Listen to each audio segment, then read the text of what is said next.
PTI जो बड़ा अपना तकिया करके बैठी हुई है 5 नवंबर के इंतखाबात पर, खोसा साहब, लतीफ़ खोसा साहब भी कह रहे हैं कि जी वो ट्रंप साहब आएंगे और बस फिर वो जो इमरान खान साहब अडयाला से बाहर होंगे।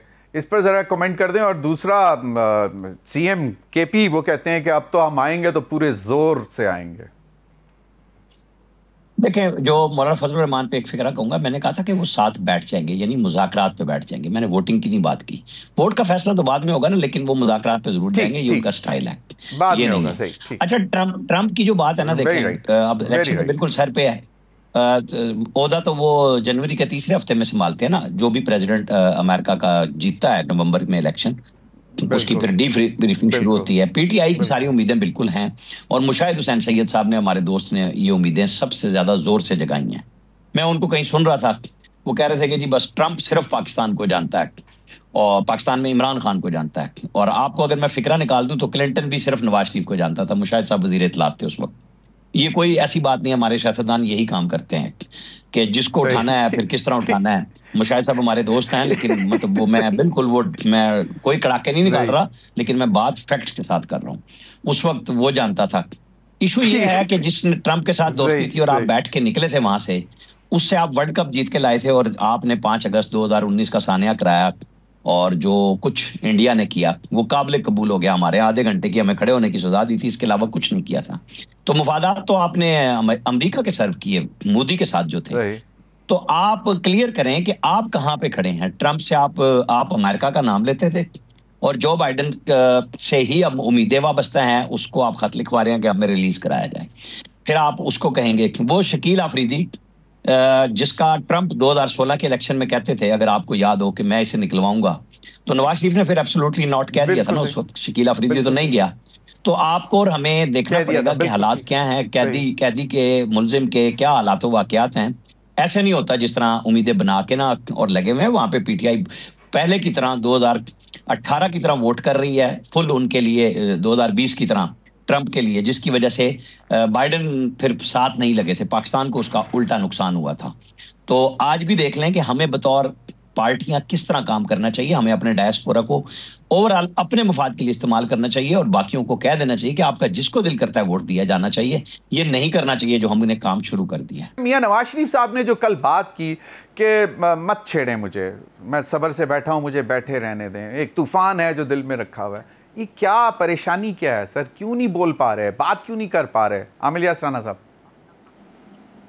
देखें, वो बात क्या करें, मतलब जिस तरीके से एक शख्स पाकिस्तान की खिदमत कर रहा है और उसे ह्यूमिलेट किया जाए, बुनियादी बात ये है कि बजाय काम के उसको डिस्क्रेडिट किया जाए, चोर डकैत मशहूर किया जाए। क्या साबित किया आपने? अदालतों के जरिए। लेकिन आपने जो चैनलों के जरिए GITs बनवाई, चैनलों पे चला के फैसले किए, तो क्या बंदे का दिल भी ना दुखे कि वो इतनी सर्विस करे पाकिस्तान की, एक दहशतगर्द ज़दा मुल्क जहां कोई इन्वेस्टमेंट के लिए तैयार ना हो 2013 में, जहां बिजली मौजूद ना हो 16-18 घंटे, वहां वो इतना काम करके आप आखिर में करते क्या है? क्योंकि आपको चेहरा पसंद नहीं। जो उस वक्त की फौजी रजीम थी, उनका मसला था कि चेंज करना था। 2011 से लॉन्चिंग थी उस वजीर आजम को बनाने के लिए, जिसे फिर जब 2018 में बना दिया गया तो वो कहता था मुझे 500 बंदे मारने की भी इजाजत होनी चाहिए। आपको याद है वो कहते थे प्रिंस मोहम्मद बिन सलमान ने जो कुछ किया ये यहाँ पे भी होना चाहिए। कभी उन्हें चाइना का निजाम चाहिए था, और फिर उन्होंने लटकाया अपने तमाम अपोनेंट्स को। कोई रास्ता नहीं था उनके पास गुफ्तगू का, जो आज भी वो यही समझते हैं, चाहे वो जेल में हो या उनकी पार्टी या उनके हामी, वो क्या समझते हैं। तो नवाज शरीफ बात वो कर रहे हैं कि ये सिर्फ इस तरह नहीं है कि एक जाती तौर पे किसी को दुख है, गम है। वो ओवरऑल एक सिचुएशन पे बात करते हैं कि यहाँ पे किसी की इज्जत तो नहीं रही। भुट्टो साहब के साथ क्या किया हमने, मतलब यहाँ पे जिसने कोई काम किया उसके साथ क्या हुआ। असल मसला ये है कि समझना चाहिए कि पाकिस्तान को चलाना है तो इस तरह नहीं चलेगा जिस तरह हम चला रहे हैं। आमिर इलियास राना साहब, यही बात मैंने जरा डिफरेंट तरीके से मदर साहब से पूछी थी, तो चैलेंज ले लेते, कबूल कर लेते, तो हो सकता है शायद आज वो रिग्रेट ना कर रहे होते, या ये ना कहते कि मेरे दिल में बहुत कुछ है। तो ये भी वजूहत हो सकती हैं। मैं आपको बताऊं, जो उनके आने के बाद और आज तक मैंने इंफॉर्मेशन ली है, जिन लोगों ने फैसला करना था वो शहबाज शरीफ को वजीर आजम बनाने का फैसला कर चुके थे। सीधी सी बात है। तो अब संभालना भी पड़ रहा है। नवाज शरीफ साहब के आने से पहले ही फैसला हो चुका था या उनके आने के बाद हुआ था? जी, फैसला करने वालों ने कर लिया था कि शहबाज शरीफ वजीर आजम बनाए जाएंगे। तो फिर ये चीजें जो बहुत सारी नहीं भी बात कर रहे हैं, कभी कर देते हैं कभी नहीं करते हैं, तो वो फैसला करने वालों को भी तो गले पड़ी है ना चीज कि आप दुनिया में अगर आज शहबाज शरीफ दिन रात मेहनत कर रहे हैं, कोई शक नहीं है, उनके छोटे भाई हैं, दौड़ रहे हैं, लेकिन स्टेचर तो नवाज शरीफ का है ना, नाम तो उन्हीं का है। उन्हीं के कहने पे आपने और हमने जो विक्ट्री स्पीच तीसरे दिन सुनी थी, वो थी ना कि मैंने शहबाज शरीफ से कहा है कि राब्ता करो सब लोगों से और बात करो, हुकूमत बनाओ। तो वो मैंने और आपने तो नहीं कही थी ना, स्टेट बात है। सही। लेकिन अब अगर उसकी जिम्मेदारियों से पीछे हटते हैं तो ये मियां साहब के लिए मुश्किल की बात है। ये कोई भी बंदा हजम नहीं करेगा कि जब आपने कहा भाई को, बेटी को आपने बाकायदा मुस्लिम लीग का इश्तिहार 5 फरवरी या 6 फरवरी को छपा था फ्रंट पेज पे, वो और वो ये था कि मियां नवाज शरीफ साहब अगले वजीर आजम मियां नवाज शरीफ।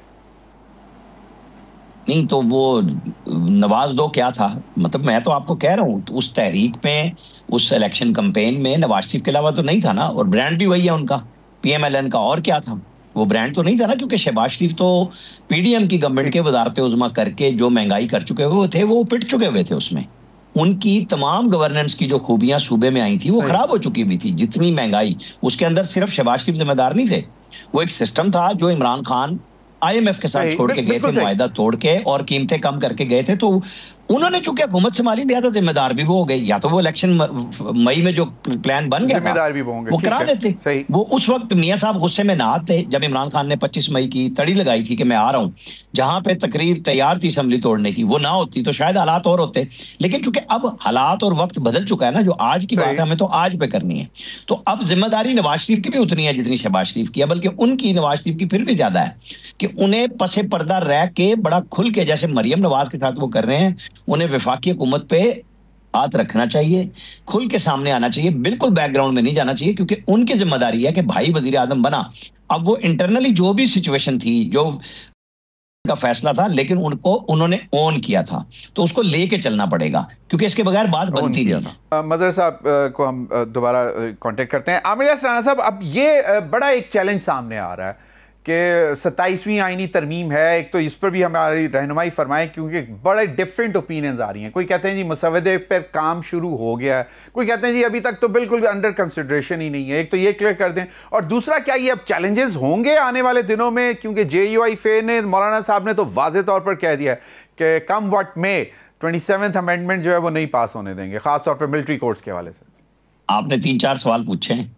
पहली बात तो यह है कि मैं तो जिस दिन 26वीं तरमीम पास हो रही थी, मैं कह रहा था 27वीं तैयार है, उसके मामलात भी तैयार हैं और वो आएगी। वफाकी वज़रा कुछ बोल रहे हैं हाँ ना, बिल्कुल आएगी।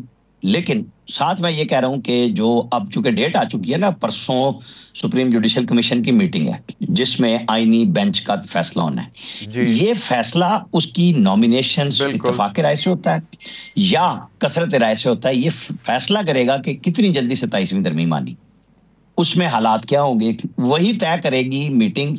जजों के ऊपर भी ये नहीं कि वहां पे कोई कह देना कि जज ना बढ़ाएं, वो गवर्नमेंट का प्रोरोगेटिव है, वही बढ़ाएगी। नवाज शरीफ ने 1997 में 13 से 17 जज किए थे और वो एक्ट के तहत बनते हैं, इसमें कोई शक नहीं है। मौलाना फजलुर रहमान जो बात कर रहे हैं ना, मौलाना फजलुर रहमान को आप इस तरह ले, उन्होंने पहले कहा था ये हुकूमत जाली है, फलाना है, फिर उन्होंने कहा ये फॉर्म 45 और 47 जो भी अब मैंडेट है और कबूल करो, फिर बीच में आया, उन्होंने कहा बिल्कुल नहीं छोड़ेंगे और सब कुछ तबाह कर देंगे और बिल्कुल हम तहरीक चलाएंगे, और उसके बाद उन्होंने 26वीं तरमीम में वोट भी दिए, उसके अंदर इत्तेफाक राय पैदा करने की कोशिश की। लिहाजा ये बयानात, मौलाना फजलुर रहमान के बयानात उस तरह ले जिस तरह हम बाकी सब सियासतदानों के लेते हैं। उनके बहुत सारे बयानात हैं जहां पे उन्होंने बातें की और उसके बाद वो चेंज करते हैं, बिल्कुल इसके अलावा कुछ भी नहीं है। जब पेपर पे आएगी ना चीज, फिर मौलाना फजलुर रहमान देखेंगे और वो बैठेंगे भी सही।